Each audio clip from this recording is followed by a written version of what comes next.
Hola amigos, buenos dias! Happy Thursday po sa ating lahat at medyo umaambon po dito sa aming paraiso. Ating maghapon itong ambon pero okay lang yan kasi maganda yan para sa aking mga halaman. At nandito tayo sa harap ng aking greenhouse at ngayon papakita ko po sa inyo ang loob dahil ako po ay masaya at marami pong halaman na ngayon ay marami, nagsisimula lang magbunga at yung iba marami ng bunga. So tara po at tingnan natin. Amigos, pasok na po tayo sa aking greenhouse. Welcome amigos sa aking greenhouse na ngayon ay medyo gubat na at ating isa-isahin ano ba ang mga nakatanim dito. So ito po amigos ang aking kalamansi na ngayon ay nagbubunga na. Sana matuloy po yan kasi nakaraan nagbulaklak lang pero hindi natuloy. At ito po ay makahiya na nung kami ay mga bata pa ay aming pinaglalaruan pero nalaman ko po marami pala itong benepisyo sa ating katawan. So meron din po tayong mayana. Malaki na ang aking Korean mint. Ito ibang mga halaman na tinanim ko nga dito para sa propagation purposes. Kalindula ito na masipag magbulaklak. Kaya maraming bubuyog, paro-paro na pupunta rito. At syempre, si Adan ang aking kamatis na patuloy na lumalaki at tumatangkad. Pero may kapitbahay po siya. At ito ay si Cain at Abel. Ang dami-dami ko na pong napitas dito. Habang pinipitas, lalong dumadami ang bunga. At look at this. Oh, parang puwet. Ito po ang isa sa aking ampalaya. Ayan. May mga bulaklak. Pero sana ay magtuluyan. At ito ang isa. Yan. Ito ang pinakamakapal. Kaya lang hindi ko pa po makita ang kanyang bunga. At sa bali tatlo po yan. Yan.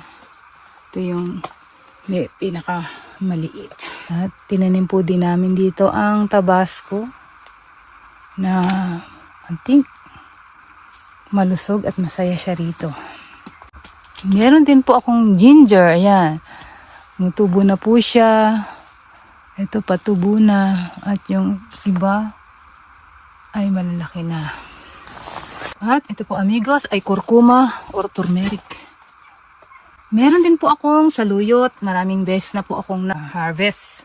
At ito po ay si Buba. Ang aking papaya. Parsley. Coriander na, ewan ko sinong kumain yan, pero may pag-asa pa yan. Aking basil. At ang limon. Ayan, limon. Tomilya limon. At syempre amigos, ang aking mga okra. Ang ilan sa mga okra, kahit maliliit, may mga, nagsusulputan ng mga bunga, kakatuwa. Marumi kamay ko amigos kasi purun-purun ako yan. May mga bunga na po ang aking mga okra. Hihi. At ito ating unang-unang okra. Ilang beses ko na rin po itong na-harvest. Mamaya mag-harvest po ako dyan. At meron po tayong okra. Ayan. Nakandamak-mak na okra tayo. Marami na ding. Yan. Ang dami ng bunga-bunga. So, ito po ang ating sitaw. Ayan. Tinanggalan ko na po ng mga dahon yung iba kasi para daw nutrient mapunta sa kanyang mga magiging bunga. At meron na nga po tayong bunga. Look! Oh, ayan po, amigos. Meron na. Kanina ko lang napansin. Ngayong umaga ko lang po actually napansin. Ayan po. Kakatuwa amigos. Ang sarap sa pakiramdam na ang mga pinaghirapan mo ay meron ng bunga. Ayan, ito. Medyo malaki na yata yan. At ito yung pinakamahaba. Kailan pwede ko na kaya itong, ang haba amigos. Tagumpay ang ating pagsisikap. Sa larangan ng pagtanim ng sitaw. First time. Ay, ito meron. Dalawa pa sila. Ay, lagay natin dito. Ayun. Diba amigos, oh. And meron pa rin po kami ibang klase ng kamatis. Ito.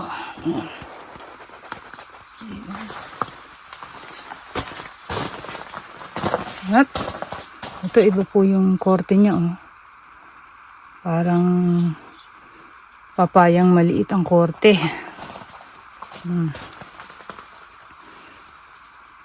Yan, sa tagumpay din po sa larangan ng kamatis. Siyempre po ang aming cucumber na napakasipag magbunga at napakalalaki. Ito yung last na hindi ko pa na-harvest na malaki. Ngayon, harvestin ko po yan amigos.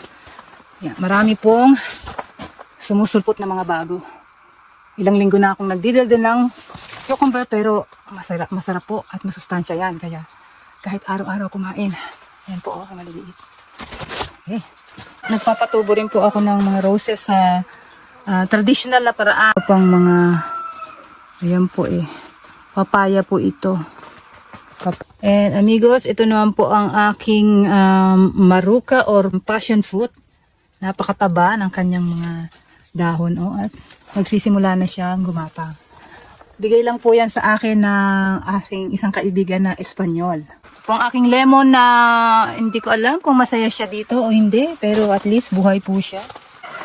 Ang aking araw-araw na merienda, napakasipag magbunga ang pisalis.